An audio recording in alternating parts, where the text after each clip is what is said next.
The second tier. Sikhism's role in household religious practices.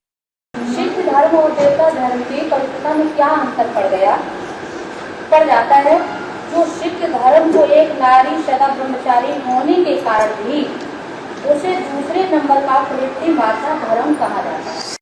Student, what difference arose between the purity of the deity religion and the Sikh religion, that though the Sikhs follow the principle Ek Nari Sada Brahmachari, it is called the second religion in following the household path.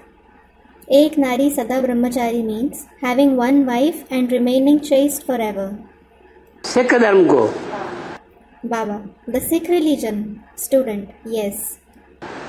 ये अंतर पड़ गया कि वो भ्रष्ट इंद्रियों से आचरण करता है. सिख धर्म Baba, the difference that arose is the people of Sikh religion act through the corrupt indriya. भले एक पत्नी और एक पति की बात को मानता है, Though it believes in the idea of having one wife and one husband, लेकिन आचरण भ्रष्ट इंद्रियों से करता है या श्रेष्ठ इंद्रियों से करता है? does it act through the corrupt indriya or through the elevated indriya? और देवताएं Students, through the corrupt indriya. And what about the deities? श्रेष्ठ इंद्रियों से आचरण करते. They act through the elevated indriya. श्रेष्ठ इंद्रियों के आचरण करने में कोई प्रकार का दुख नहीं होता. There isn't any kind of sorrow in performing actions through the elevated indriya. न आदि न मध्य न अंत. Neither in the beginning, the middle, nor in the end. ये भ्रष्ट इंद्रियों से जो आचरण किया जाता है, आदि में भी दुख. The actions that are performed through these corrupt indriya, there is sorrow in the beginning as well. पुरुष जब निस्तेज हो जाता है तो दुखी हो जाता है. When a man loses his vigor, he becomes sorrowful. स्त्री को भी तकलीफ होती है.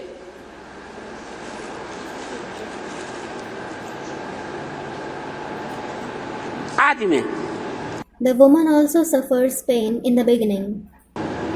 मध्य में बच्चा पैदा होता है, तब भी माँ बाप को ही सारा गुआ छीछी साफ करना पड़ता है. In the middle, when the child is born, it is the parents who have to clean its excrements. रोना चिल्लाना हो जाता है. There is crying and screaming.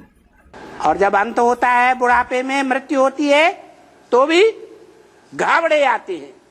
And even in the end, they gasp when they die at old age.